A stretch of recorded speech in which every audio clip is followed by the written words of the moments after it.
Everyone, test of knowledge में आपका स्वागत है। सफलता की कुंजी अब तैयारी हम करेंगे स्लोगन के साथ। मैं Tarun Kumar Sharma modern Indian history part 15 लेकर आया हूं, जो both Hindi and English language में है।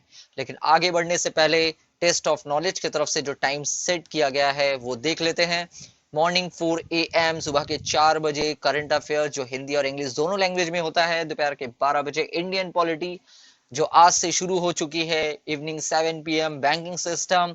और रात के 10 बजे जो अभी मैं हिस्ट्री के बारे में आपसे चर्चा कर रहा हूं, मॉडर्न इंडियन हिस्ट्री। एक और इंपॉर्टेंट इंफॉर्मेशन थी कि 18 अप्रैल से हमारे यहाँ इंडियन पॉलिटी की क्लासेस शुरू हो जाएगी, जो आज से शुरू हो चुकी है। आप प्ले स्टोर में जाके इंडियन पॉलिटी एम लक्ष्मीकांत की सीरीज देख सकते हैं। यहाँ पर हम पूरे चैप्टर वाइज बात कर रहे हैं, तो प्लीज शेयर दिस इंफॉर्मेशन ताकि दूसरों की मदद हो सके। आज का पहला क्वेश्चन है, which governor general honoured the great Ranjit Singh at Ropar? किस गवर्नर जनरल ने रोपुर में महारान जो महाराज थे, सॉरी, रंजीत सिंह को सम्मानित किया था? माने महान रंजीत सिंह को सम्मानित किया था, वो कौन थे? तो मिंटो वन थे, या विलियम बेंटिक, या हेस्टिंग, या ऑकलैंड? गाइस पहले आप ट्राई करिए, उसके बाद मैं आंसर देता हूं। वीडियो को पॉज करके आंसर देने की कोशिश किया करिए। सो इसका करेक्ट आंसर देख लेते हैं, विलियम बेंटिक। विलियम बेंटिक ने क्या किया था? जो गवर्नर जनरल थे, उन्होंने महान जो रंजीत सिंह थी, उन्हें यह सम्मान दिया था। नेक्स्ट क्वेश्चन है, the Indian universities act was passed in 1904 during whose rule? भारतीय विश्वविद्यालय अधिनियम 1904 ईस्वी में किसके शासन के दौरान पारित हुआ था? Lord Linton, Lord Curzon, Lord Ripon, या लॉर्ड हार्डिंग प्रथम? सो गाइस इसका करेक्ट आंसर देख लेते हैं। इसका करेक्ट आंसर है लॉर्ड कर्जन। तो भारतीय विश्वविद्यालय अधिनियम जो इंडियन यूनिवर्सिटीज एक्ट था 1944 का, उसमें लॉर्ड कर्जन ने क्या किया था? ये पारित किया था। उसके उनके शासनकाल में ये पारित हुआ था एक्ट, ठीक है। इस अधिनियम के द्वारा विश्वविद्यालय का पुनर्गठन हुआ, और ये जो एक्ट आया उससे क्या हुआ, फिर से जो यूनिवर्सिटीज थी उनको फिर से अच्छे तरह से कवर किया गया, फिर से बनाने की कोशिश की गई, कुछ नए रूल्स एंड रेगुलेशन लाए गए, ओके। और ज्यादा से ज्यादा यूनिवर्सिटी बढ़ाने की भी ऊपर प्रेशर दिया गया। Next question, who was the hero of the Kakori robbery conspiracy? Kakori डकैती षड्यंत्र का नायक कौन था? चार ऑप्शन है, रामप्रसाद बिस्मिल, भगत सिंह, बटुकेश्वर दत्त, या बरकतुल्ला। आई होप आपने आंसर सेलेक्ट कर लिया होगा। इसका करेक्ट आंसर राम प्रसाद बिस्मिल। काकोरी डकैती जो हुई थी, काकोरी षड्यंत्र जो हुआ था, उसके मेन हीरो थे, नायक थे, लीड रोल यही प्ले कर रहे थे। तो काकोरी डकैती एक्चुअली 9 अगस्त 1925 में हुई थी।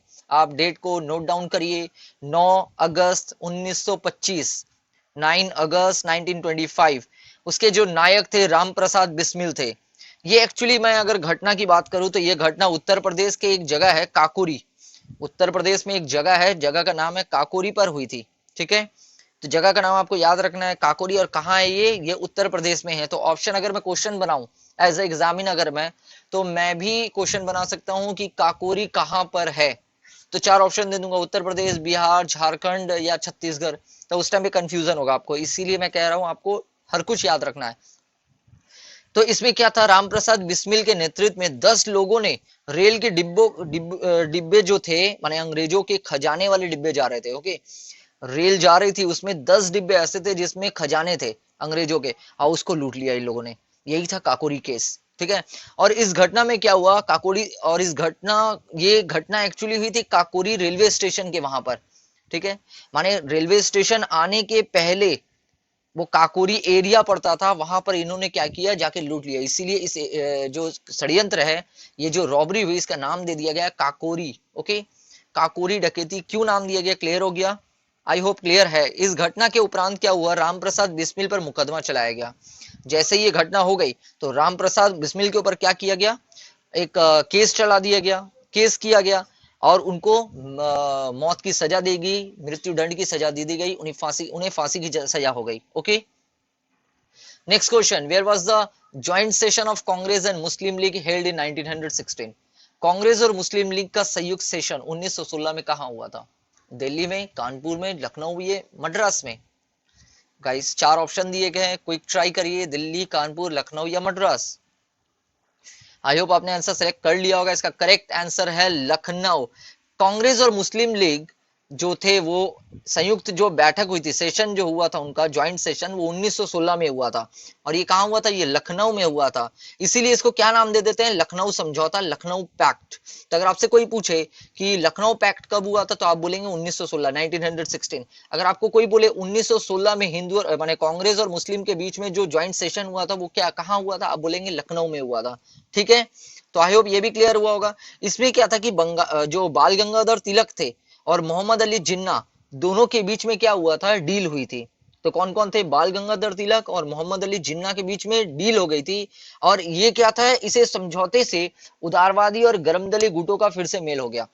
तो उस टाइम पे दो गुट थे ना, एक उदारवादी थे और एक गरम दल थे। गरम दल जो थे वो 1906 और 7 में क्या हुआ था? इन लोग अलग हो गए थे इंडियन नेशनल कांग्रेस से, तो उन्हीं को वापस मिलाने की कोशिश की गई थी। आई होप क्लियर हुआ। Who among the following founded the All India Depressed Classes Federation 1920? निम्नलिखित में से किसने अखिल भारतीय दलित वर्ग महासंघ की स्थापना 1920 में की थी? महात्मा गांधी, ज्योतिबा फूले, गोपाल कृष्ण गोखले या Bhimrao Ambedkar? Guys quiz try करिए, क्विक ट्राई करने की कोशिश करिए आंसर।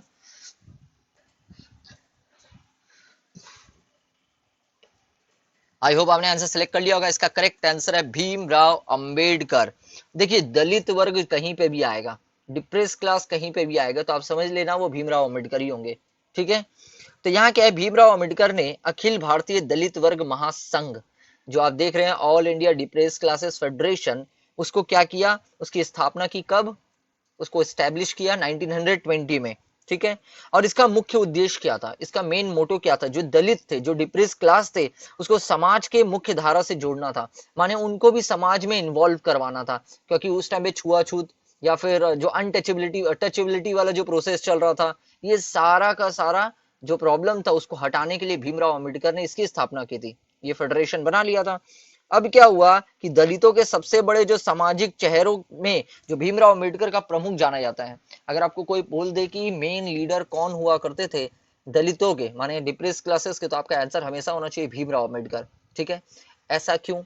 क्योंकि ये भी एक दलित परिवार के थे और अपने परिवार में दलित जो कास्ट हुआ करती थी उसमें सबसे पहले आदमी बने जो वकील बने थे। क्लियर? बैरिस्टर बने थे। सो देख लेते हैं। सो गाइस नेक्स्ट क्वेश्चन की तरफ बढ़े।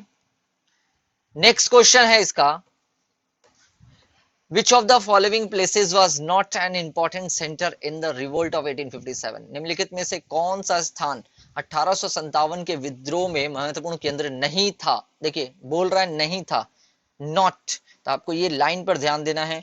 आगरा, कानपुर, झांसी या लखनऊ। माने 1857 में जो रिवोल्ट हुआ था, जो सिपाही मिचनी हुई थी, जो सिपाही विद्रोह हुआ था, उसमें कौन सा प्लेस इंपॉर्टेंट रोल प्ले नहीं कर रहा था? आगरा, कानपुर, झांसी या लखनऊ? आई होप गाइज आपने आंसर सेलेक्ट कर लिया होगा। इसका करेक्ट आंसर है आगरा। आगरा जो था वो 1857 के विद्रोह में इंपॉर्टेंट रोल, माने केंद्र जो था, सेंटर के रूप में इंपॉर्टेंट रोल प्ले नहीं किया था, क्योंकि 1857 का जो विद्रोह, वो आगरा का विद्रोह का महत्वपूर्ण केंद्र नहीं बना था।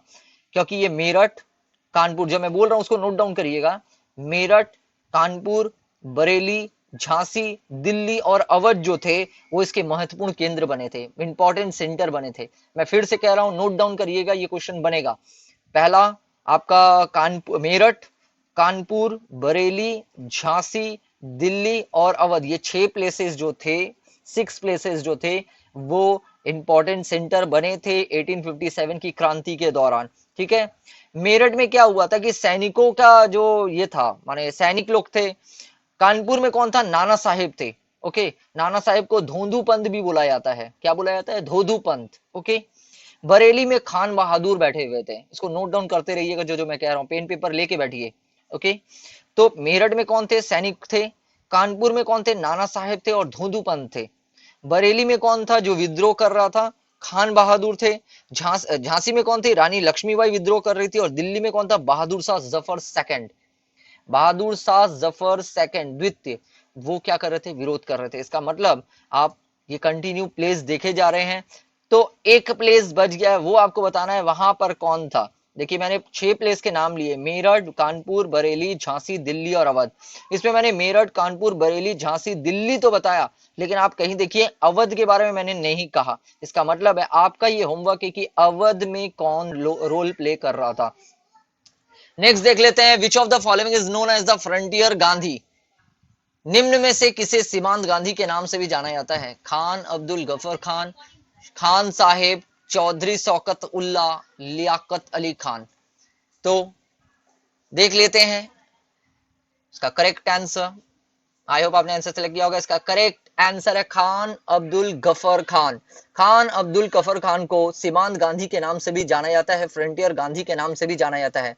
जो खान अब्दुल गफर खान थे उनको हम लोग तो फ्रंटियर गांधी के नाम से जानते हैं। वह क्या थे? सीमांत प्रांत जो और बलूचिस्तान, एक जगह है सीमांत प्रांत और बलूचिस्तान के एक महान राजनेता हुआ करते थे, मेन पॉलिटिकल लीडर हुआ करते थे। गांधी जी के द्वारा क्या किया गया था? चलाया गया जो आंदोलन था, गांधी जी जो आंदोलन चलाते थे वह सीमांत प्रांतों में नेतृत्व कर रहे थे। गांधी जी आंदोलन जो चला रहे थे वहां पर ये क्या कर रहे थे? Khan Abdul Ghaffar Khan main role play कर रहे थे उस एरिया में जहां पर गांधी जी सीमांत प्रांत जो एरिया था वहां पर चला रहे थे आंदोलन, और भारतीय स्वतंत्रता संग्राम में भी भूमिका निभा रहे थे। जो इंडियन स्ट्रगल मूवमेंट चल रहा था, इंडियन इंडिपेंडेंस जो मूवमेंट चल रहा था उसमें भी ये लीड रोल प्ले कर रहे थे, मतलब गांधी जी के माने काम कर रहे थे, इसीलिए इनको फ्रंटियर गांधी का नाम दिया गया है, माने सीमांत गांधी। ठीक है, वे गांधीवाद विचारधारा से बहुत प्रेरित थे। गांधी जी के जो विचार थे तो उससे वो बहुत ज्यादा एक्साइटेड हुआ करते थे, बहुत ज्यादा मोटिवेट रहा करते थे। ठीक है, इसीलिए इनको फ्रंटियर गांधी भी कहा गया है। आई होप ये भी क्लियर हुआ इनको फ्रंटियर गांधी क्यों कहा जाता है, इसको भी नोट डाउन करिएगा। Next question, where was Swami Dayanand Saraswati founded Arya Samaj in 1875? स्वामी दयानंद सरस्वती ने 1875 में आर्य समाज की स्थापना कहाँ की थी? बॉम्बे, लाहौर, नागपुर या अहमदनगर? गाइस क्विक आंसर देने की कोशिश करिए और प्लीज सेशन को लाइक कर दीजिएगा और शेयर कर दीजिएगा। सो देख लेते हैं इसका करेक्ट आंसर। इसका करेक्ट आंसर है बॉम्बे। तो क्या हुआ, स्वामी दयानंद सरस्वती ने 1875 में बॉम्बे में आर्य समाज की स्थापना कर दी थी। माने फाउंडेशन इसका कब का है? 1875 का, आर्य समाज का। ओके, इसका उद्देश्य क्या था? इसका मोटो क्या था? जो वैदिक धर्म है, जो वैदिक जो धर्म हुआ करता था उसको फिर से क्या करना? शुद्ध रूप से, प्योर रूप से स्टैब्लिश करना। माने जो वैदिक जो हमारे धर्म थे उसको क्या करना? फिर से स्टैब्लिश करना और ट्राई करना कि भारत को धार्मिक, सामाजिक और राजनीतिक रूप से एक साथ बांधने की कोशिश करना। माने पॉलिटिकली, ठीक है, जो धार्मिक होते हैं हमारे रिलीजियस वे से या फिर सोशल वे से, सबको एक जगह लाने की कोशिश करना जो इधर उधर बिखरे हुए थे। इन्होंने ही क्या किया था? वेदों की ओर लौटो का नारा दिया था। हमने एमसीक्यू क्वेश्चन भी किया था कि वेदों की ओर लौटो का नारा, बैक टू वेदास। तो ये नारा किसने दिया था? ये नारा देने वाले थे, ये स्लोगन देने वाले थे स्वामी दयानंद सरस्वती। और इनके बचपन का नाम क्या था वो भी हमने देखा था। इनके बचपन का नाम था मूल शंकर। आई होप ये सारा का सारा आपको याद हो गया होगा अभी तक। अब नेक्स्ट क्वेश्चन की तरफ बढ़ते हैं। When was the Gandhi Irwin pact? Gandhi Irwin समझौता कब हुआ था? 1935, 1931, 1929 या 1932? सो गाइज आई होप आपने आंसर सेलेक्ट कर लिया होगा। इसका करेक्ट आंसर है 1931।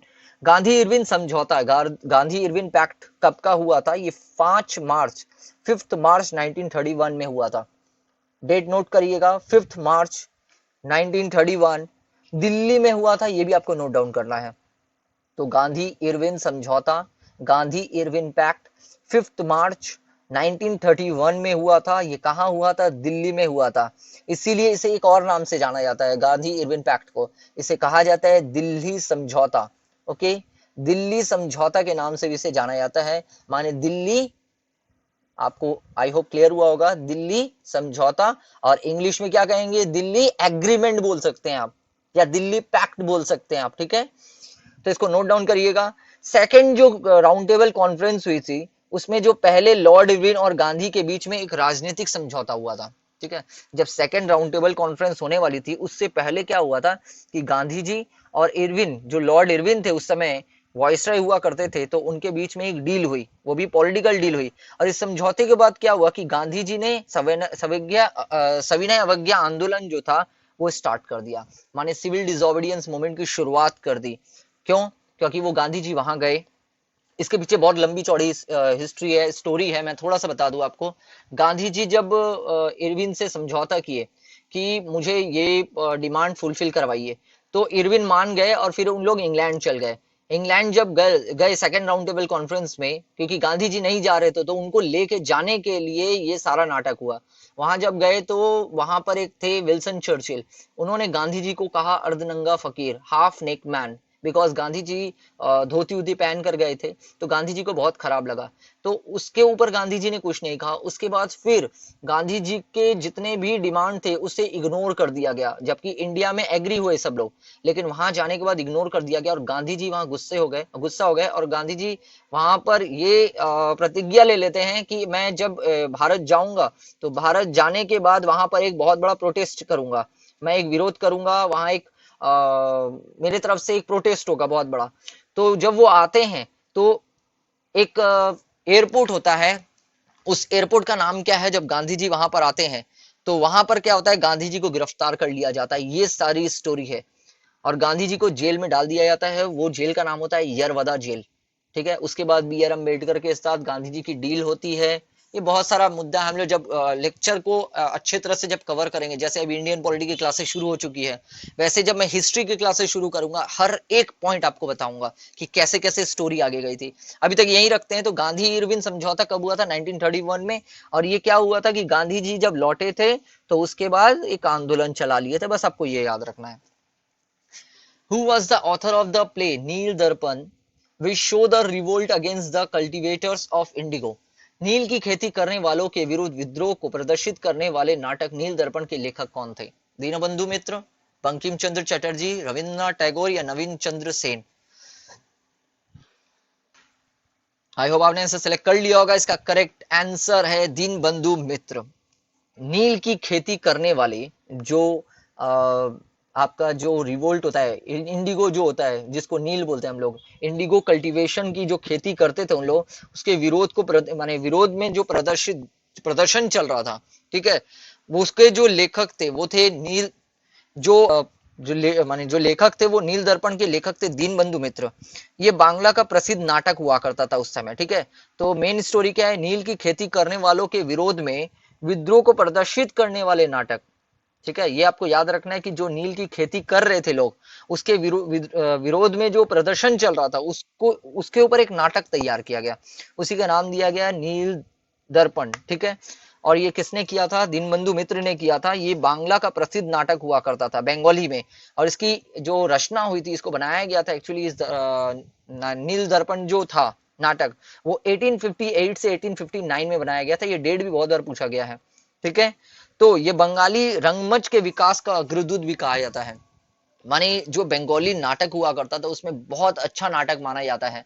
और अभी मुझे याद है गाइज, मैं कुछ समय पहले माने 2018 में कुछ स्टूडेंट मुझसे बोले थे कि सर हम 10 क्लास में हैं और हमें सपोर्ट चाहिए, हमें हिस्ट्री एंड ज्योग्राफी में बहुत दिक्कत हो रही है। तो मैंने सपोर्ट दिया था, जस्ट 2 या 3 महीने उन्हें सपोर्ट दिया था। उस सपोर्ट के बाद मैं जो पढ़ाया वहां पर, ये एक कॉमन क्वेश्चन था।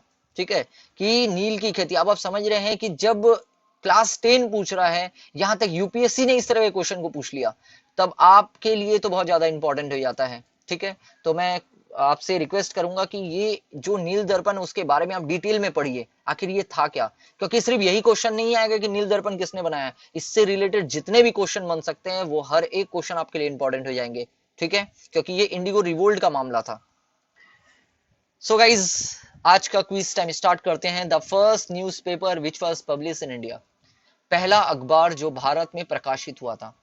The Calcutta gazette, the Madras gazette, the oriental magazine of Calcutta, the Bengal gadget.